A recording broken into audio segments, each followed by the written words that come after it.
The main thing we have to be very clear, everyone. It is going to be impossible to circumvent it. So this is here to stay.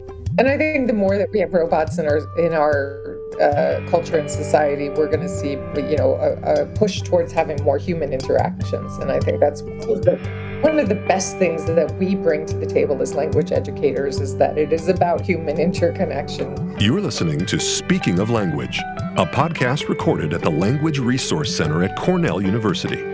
Each week, we explore a topic related to language pedagogy and second language acquisition. This week on Speaking of Language, Claire Frances and Giovanni Zimotti discuss their research into Chat GPT, one of the recent artificial intelligence programs garnering attention in and out of academia. Claire and Giovanni discuss how the bot fared under the scrutiny of language instructors. Welcome to a new episode of Speaking of Language.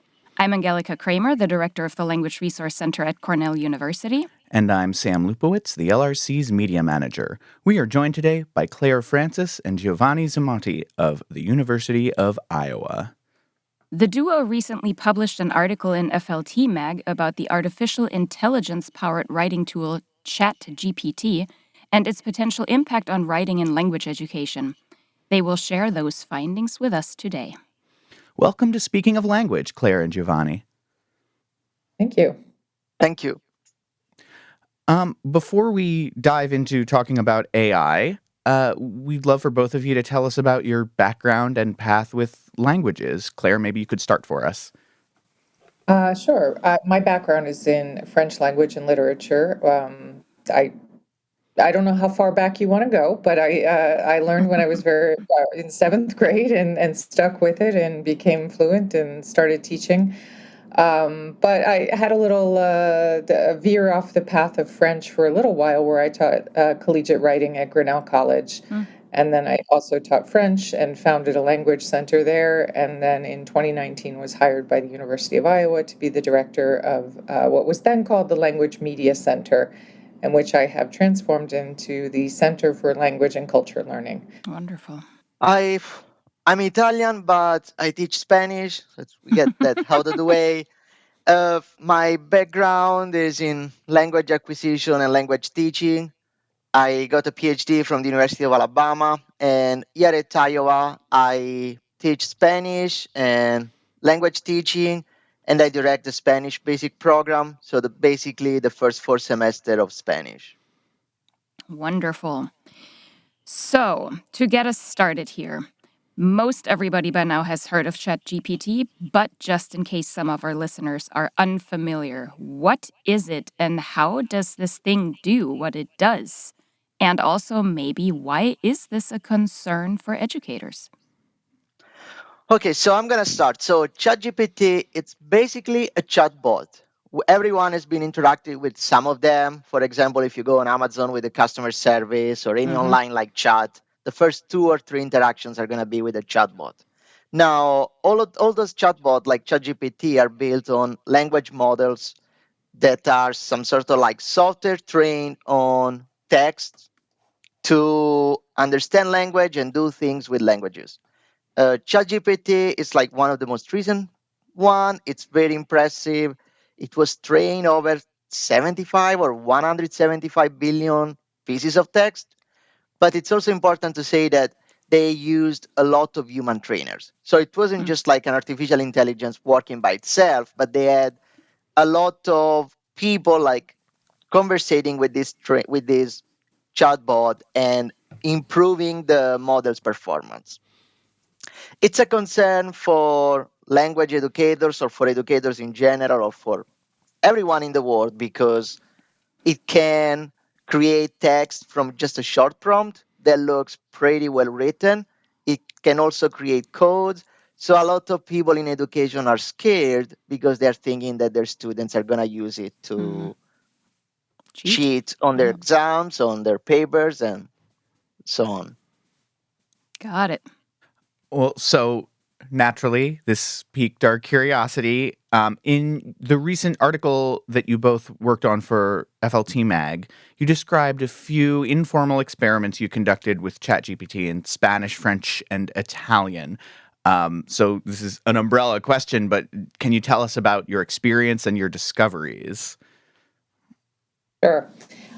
So we decided to write this article. Giovanni came to me and said, "Well, you want to write an article on ChatGPT?" And this was in early December, and I that point didn't really know much about it, so I did a little bit of background and research on it. And he said, "Oh, but I think we should have ChatGPT co-write this article with us." So this experiment has a couple of levels, right? It's an Brilliant idea, by the way. I love that part.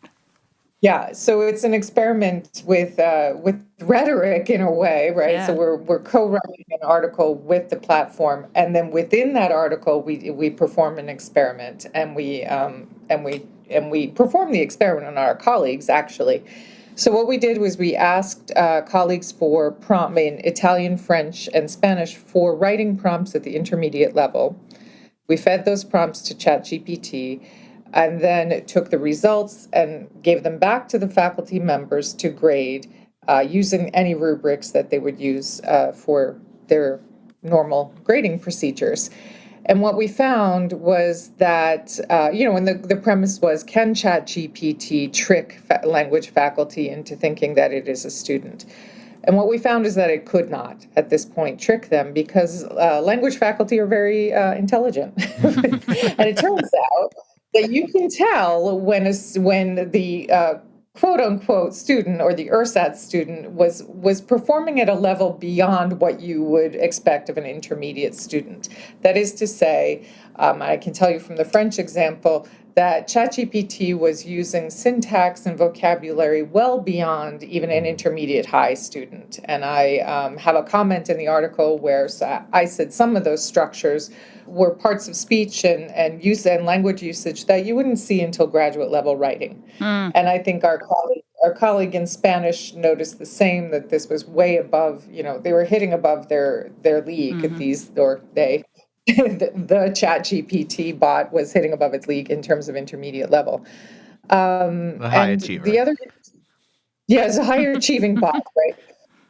So the other interesting thing that we found is that a lot of recommendations about how to AI proof your writing assignments is to make them personal and narrow and specific. And so, as a matter of fact, the assignments that we gave, as many assignments are at intermediate language teaching levels are, were personal and specific. Tell us about your journey as a Spanish teacher, or I'm sorry, learner of Spanish. Or tell us about, in the French one, I think, a time that you felt very successful or confident, I think was the thing. And so those are very much focused on the first person narrative. And nevertheless, ChatGPT you had no problem with that kind of prompt. And then the Italian prompt was even more interesting because it was an analysis of a piece of art. And ChatGPT was able to analyze that piece of art in a very astute way, right? And above intermediate again. So I found that interesting in the sense that that the technology was able to deal with the AI-proofed, so-called AI-proofed types of prompts that we're suggesting that people use.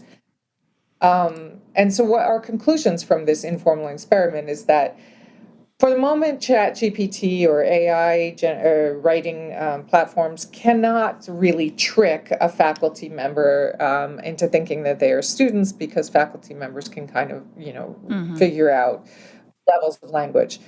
However, these technologies are improving every day, and a lot of it depends on how you prompt the technology. So Sure. if you say to ChatGPT, write this from the perspective of an intermediate student and include some mistakes, that might be something a very smart student would do, right? Yeah. So the jury is kind of out in a way. Well, Those were our findings. yeah, I thought it was also interesting when you prompted the bot to talk about the debate surrounding all of this, including citations, that the citations really were not in any way, shape, or form in an acceptable way for an academic research paper, right? And then you even found that some of those citations probably didn't even really exist. So, but yeah. Exactly. They don't really exist. Yeah. Yeah, Claire, as you Yep. said, it is evolving every day. So we'll see. So, are there any positives that you see in the development of ChatGPT or other chatbot services, or is it all just vexing? I think there are so many positive aspects of this technology. It's you can think about it as a personal assistant. And so now I'm going to give you an example that I've been playing with it a little bit. I've been working on a study that involves language model, and before consulting with ChatGPT, I consulted with two artificial intelligence language model software engineering experts, and I had conversation with them like lasting 1 hour or two, Hmm. and it took ChatGPT like 5 minutes to Mm-hmm. basically tell me Mm-hmm. how to proceed in my study. And Mhm. for them, it took like 2 hours. And I think the clarity I got Uh-huh. from ChatGPT it's way better than what I got from those two experts. Yeah. So there are ways that ChatGPT can help us. It can also help our students. There are so many ways that we can use this software for our students. For example, have a conversation with a chatbot. And I know I did something in the past with like Google Home or things like that, asking the students to talk with these devices. But always the replies they will get, they were never natural. In this case, with ChatGPT, you can get very natural or simulated Mm-hmm. Mhm. interactions with a bot. And so it can help the students improve in their target language if they want to. There are also ways to save time for Hmm. instructors. Yep. So let's say you are creating a lesson plan for tomorrow and you are really struggling creating this short text in your target language and you're out of ideas. You can ask ChatGPT to create it for you, and the students are not going to mind it. Now, you always have to be the editor of this created document, or you have a reading for your students and you want to have some multiple choice questions to make sure that your students are reading. You can ask ChatGPT to create the multiple choice questions, then you review them. So instead of starting from scratch, you have a base of questions that you can review, improve, use as they are, and then send them to your students. So there is a lot of like time saving that ChatGPT can help instructors. Mm-hmm. Yeah. And so you're already sort of building on this next question, but do you have any additional advice on how language instructors could circumvent or even or utilize ChatGPT? So the main thing we have to be very clear, everyone, it is going to be impossible to circumvent it. So this is here to stay. There are other companies developing similar models and even like more advanced model. So it's gonna be there. Students are gonna be using it. Just think about when we went from typewriting to a computer. Then we went to from a Word document to a Word document that will self-correct your spelling or self-correcting your grammar. There are already like software that do that. Now this is like taking it to a different level. It's Mm-hmm. elevating to a different level. So it's here to stay. Now, if you have a course that relies on a formative assessment or a summative assessment that includes a lot of writing, and you really want to keep that without changing it, you might have to do it in person. You might have to use a proctoring software, something like that. But my real advice for instructors is we might want to rethink our formative and summative assessment. So the Mm-hmm. Mhm. way we assess our students, the way we give them assignments. What do? We have to change it so that ChatGPT or Google Translate and language instructor have been already doing that with Google Mhm. Translate or similar online dictionary. So we need first to start rethinking our policies and maybe Mm-hmm. like teach our students how to use those software for improving their writing and tell them like, hey, this is what you need to do. You can use ChatGPT, you can use Google Translate, but maybe like only 25% of the time. Only for sentences that you really don't know how to create, but then you really need to understand them, explain them to me. Or like the other day, I was having a conversation with Anna. She's teaching Russian here at the University of Iowa, Mm-hmm. and she has this very cool assessment for her students that she asks her students to it's almost a translation way, but she asked the students to have something in English, then write it their own way in Russian, and then ask Google Translate to write the same sentence in Russian. And then the students have to actually compare the two sentences, the one they created and the one from Google Translate, and see the differences and see what one piece did well and the other piece did worse. So Yeah. Gotcha. Interesting.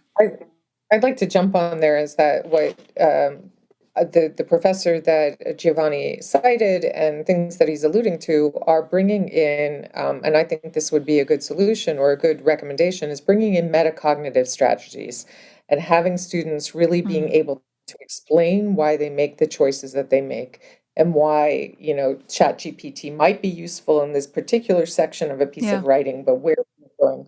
Right. And so metacognitive processes are really going to help them think about the writing and develop those critical thinking skills that we want them to do through writing Yeah. activities. And then I'd also say another thing that a piece of advice is to really have a conversation with students about why we teach writing and why it is so important, whether it's in the second language or in English, and Yeah. why we do this. It is as people have said, as I like to say, the coin of the academic realm.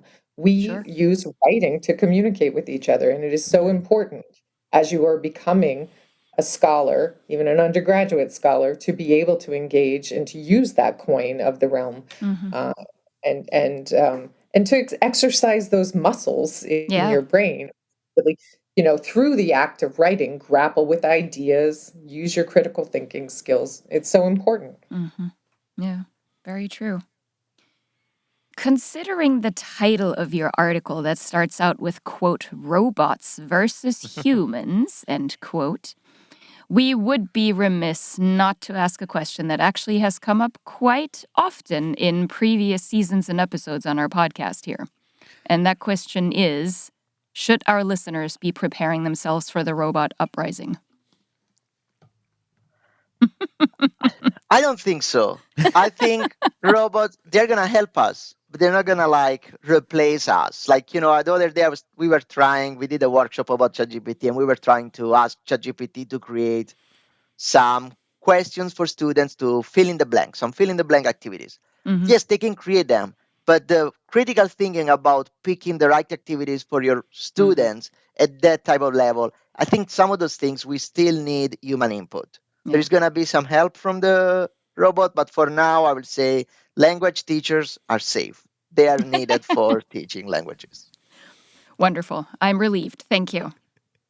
And I think the more that we have robots in our culture and society, we're going to see, a push towards having more human interactions. And I Very think true. that's one of the best things that we bring to the table as language educators is that it is about human interconnection Yep. and communication. Where can our listeners find out more about the two of you and your work and ChatGPT? Okay, this is a complicated question. Okay. So about me or my work, I think the easiest way will be either the web page of the university or my website. That is www.giovannizimotti.com. Unfortunately, I do not update it quite often, but I will try to keep it updated. The university website also for the Center for Language and Culture Learning, you can find out. I don't have anything about ChatGPT on there, but I do have other projects I'm working on. And I think to learn more about ChatGPT, within our article, we embedded a Google Doc that is a crowdsourced Google Doc full of articles and Oh, nice. Yeah. advice about ChatGPT. So that's a paper within a paper that we've done. Um, and obviously, there are many articles. The proliferation of articles is astounding at this point about ChatGPT.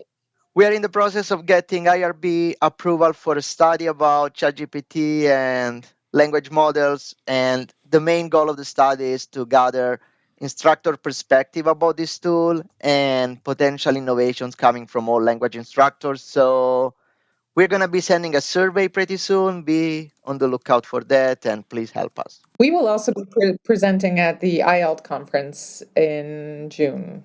And I don't have the Woohoo! Yes. I am so excited for that. Cannot wait. Great. This was wonderful, really interesting, and I'm quite interesting to see actually what happens between now and June even, with ChatGPT. So it should be maybe we'll need to revisit this conversation at the conference and record another episode. But before we sign off, we would like to ask both of you to share a word with us in a language that you speak, that you love, that you are learning, that you want to learn, that makes you laugh. What is that word? Could it be an idiomatic expression? Oh, absolutely. Well, one of my favorites in French is "J'ai d'autres chats à fouetter," which means I have other cats to whip. Oh, that's Oh, this is perfect for me. Yeah. that's great. Cats yeah. terrify me, so I definitely need to add that to my repertoire. It means having other fish to fry, but "J'ai Yeah. d'autres chats à fouetter." Thinking about a word that makes me laugh. I don't know. I don't want to be boring, but I think like the way they use y'all in the south of the United States is pretty good and it's pretty fun. That is a good one. I love y'all. I picked that up at a certain point because it's so warm and like I'm not from the South. I've lived in the Northeast my whole life, but yeah, it's great. English doesn't have a lot of default gender inclusive That's ways true. to address folks, so I've always liked that one. Yeah, it's better than "use guys." Yeah, Yeah. that's more typical of where I grew up, and my mother was not a fan. Thank you both again for speaking of language with us, Claire and Giovanni. Well, thank you for having us again. Thank you all for having us. Next week, we will speak with Larissa Kazumagic-Kafejic, a Fulbright Visiting Scholar Fellow here at Cornell from the University of Sarajevo. She gave a talk as part of our monthly LRC speaker series on language and peace. Hear more about how peace pedagogies and peace linguistics can be joined in language education. Until then, Auf Wiederhören! The Language Resource Center is located on the ground floor of Stimson Hall on Cornell's main campus in Ithaca, New York. Check us out on the web at lrc.cornell.edu. or follow Cornell LRC on Facebook, Twitter, and Instagram. Speaking of Language is produced by Angelica Kramer and Sam Lupowitz. Recorded by Sam Lupowitz. Original music by Sam Lupowitz, Dan Gable, and Joe Gibson. Thanks also to the College of Arts and Sciences at Cornell University. As a reminder, the ideas and opinions expressed on this podcast do not reflect those of the College of Arts and Sciences or any other official entity of Cornell University. We thank our listeners, and do stay tuned for our next episode.